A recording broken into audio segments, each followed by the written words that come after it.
Bem-vindos! Esse é o Mergulhe na Palavra, o podcast da Igreja da Família. O nosso alvo é ajudar a todos a manterem-se ligados na Palavra de Deus durante a semana, que é sempre cheia de trabalho, decisões, alegrias e dificuldades também. Aqui no Mergulhe na Palavra, estamos estudando com o nosso pastor Lécio Dornas uma série com o título A Bíblia, Livro por Livro. Exatamente! Cada semana o pastor Lécio fala sobre a essência de um livro da Bíblia. Junte-se a nós nessa jornada. É fascinante! Olá, gente, graça e paz. Este é o podcast Mergulho na Palavra da Igreja da Família. Com muita alegria, dando continuidade à série A Bíblia, Livro por Livro. Nesta série, temos a oportunidade de, a cada semana, fazermos um verdadeiro mergulho num dos livros da Palavra de Deus. Hoje, vamos cuidar do segundo livro das Crônicas. Segundo Crônicas, vale lembrar, compunha com Primeiro Crônicas um único volume na Bíblia hebraica. Enquanto o primeiro livro de Crônicas cuidou de nos informar sobre o reinado de Davi, com destaque na preparação de tudo para a construção do templo em Jerusalém e com encerramento na proclamação de Salomão como rei de Israel. Embora seja incerta a sua autoria, a tradição judaica afirma que o livro de Segundo Crônicas teria sido escrito por Esdras por volta do ano 430 a.C., o qual tinha o propósito de resgatar os padrões de culto e de adoração ao Deus de Israel no período pós o exílio babilônico, resgatando assim a história do seu povo. O livro de Segundo Crônicas relata desde o reinado de Salomão, cerca de 970 a.C., até o final do exílio babilônico, que aconteceu por volta do ano 538 a.C. A ênfase é dada aos reformadores espirituais que tentaram ajudar o povo a voltar-se para Deus, embora a queda de Judá fora tremendamente frustrante. Quase nada é relatado acerca dos reis que foram maus, bem como a respeito das falhas e dos erros dos reis que foram bons. O destaque do livro é sempre na bondade. Já que Segundo Crônicas adota uma perspectiva sacerdotal, o reino do norte de Israel raramente é mencionado por causa de sua falsa adoração e de sua recusa em reconhecer o Templo de Jerusalém. Os últimos 26 versículos do livro de Segundo Crônicas registram duas coisas. A primeira é a tomada de Jerusalém pela espada dos caldeus, com a mortandade de muitos jovens, donzelas e anciãos, também com o saqueamento dos tesouros da casa do Senhor e destruição completa do templo e dos muros de Jerusalém e o consequente aprisionamento dos judeus sobreviventes que foram levados cativos para a Babilônia, onde trabalhavam como escravos dos senhores e de seus filhos, o que permaneceu acontecendo até o reino da Pérsia ser estabelecido. O segundo registro desses versos finais é que o livro termina mesmo com as seguintes palavras do rei Ciro da Pérsia aos exilados judeus da Babilônia. Jeová mesmo me comissionou para lhe construir uma casa em Jerusalém, que está em Judá. Quem dentre vós for de todo o seu povo, esteja com ele Jeová, seu Deus.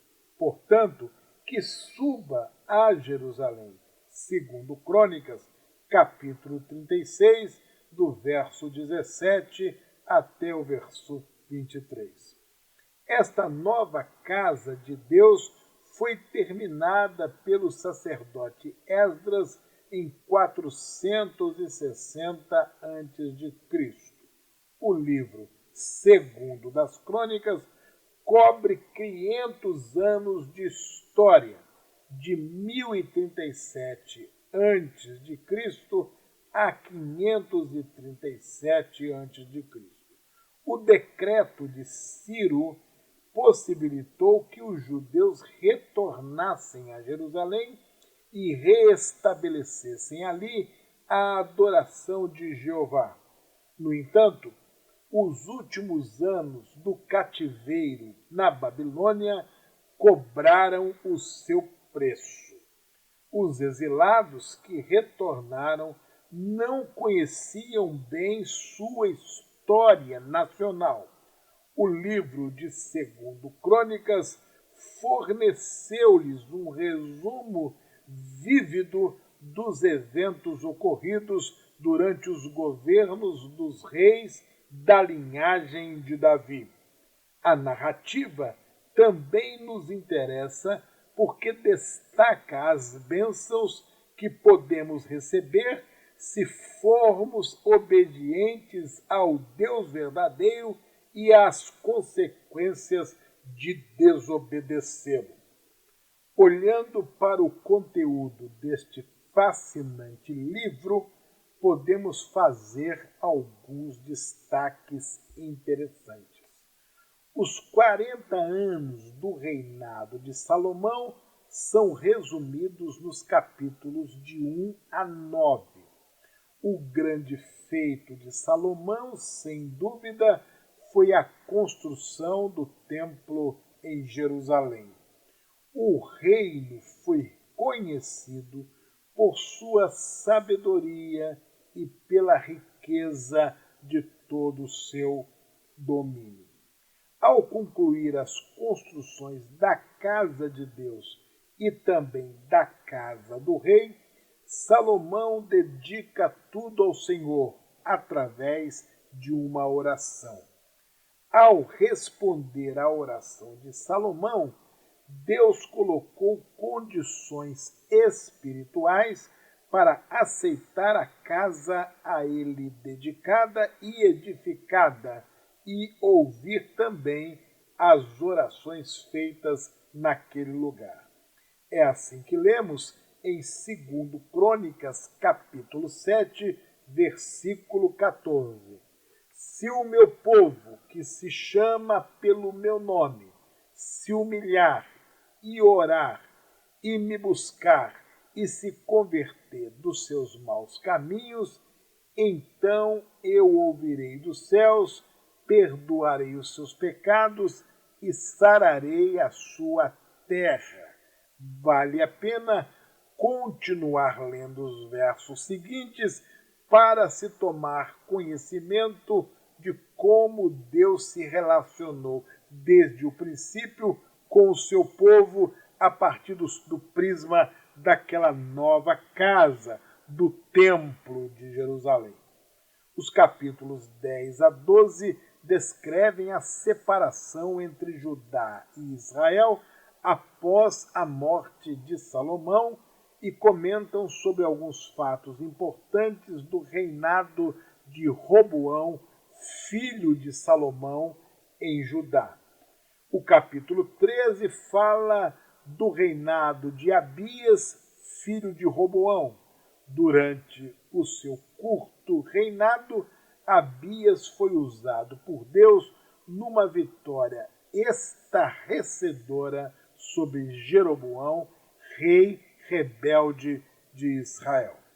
Os capítulos 14 a 16 relatam os principais feitos do rei Asa, rei este responsável por importantes reformas religiosas em Judá. capítulos 17 até o 20 contam a história de Josafá, um rei que adorava a Deus e não aos ídolos, porém falhou terrivelmente em fazer alianças com reis ruins de Israel. Os capítulos 21 a 23 registram uma das piores épocas de Judá. Durante os reinados de Jeorão e Acasias e a usurpação do trono por Atalia, o povo de Judá sofreu muita influência da família de Acabe, um dos piores reis de Israel em toda a sua história, e sua esposa Jezabel. Os capítulos que seguem também são fascinantes. O de número 24 fala sobre Joás, que começou a reinar com 7 anos de idade, devido à influência do sacerdote Joiada. Este rei começou muito bem, porém, infelizmente, mais tarde ele se desviou de Deus. O capítulo 25 descreve o reinado de Amazias e nos lembra da importância de nos entregarmos totalmente a Deus.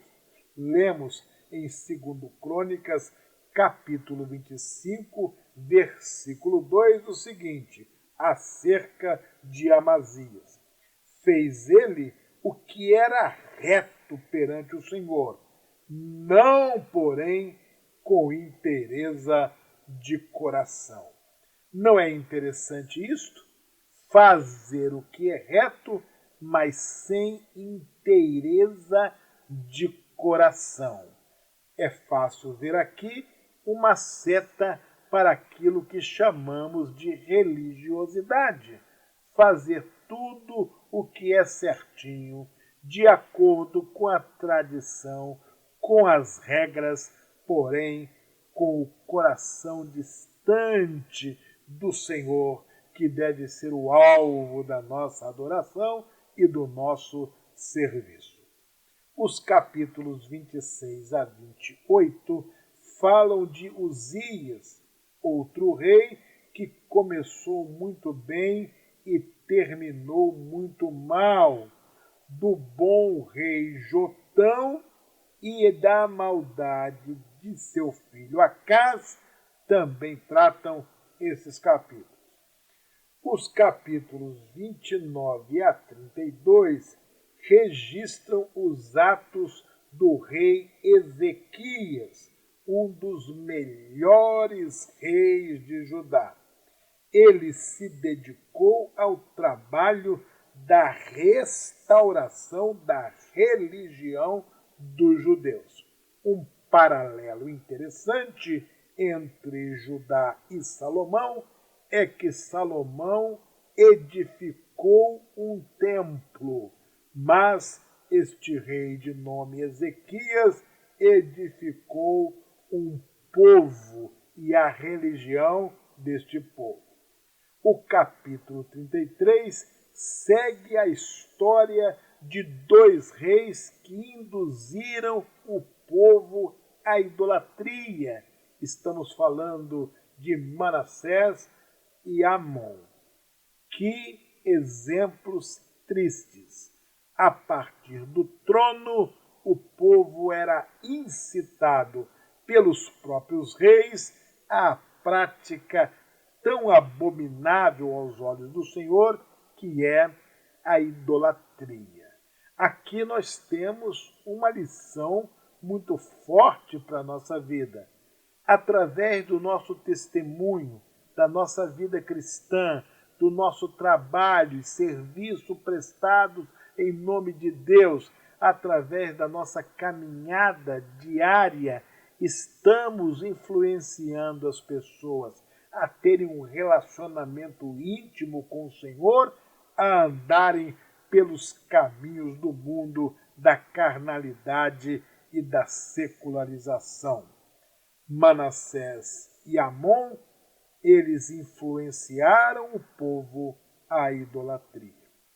Os capítulos 34 e 35 nos falam de Josias, um bom rei que agiu para limpar a terra da idolatria, ou seja, aquilo que Manassés e Amon fizeram de ruim, destruíram e mancharam a história do povo de Deus, o rei Josias tratou de limpar e consertar as coisas.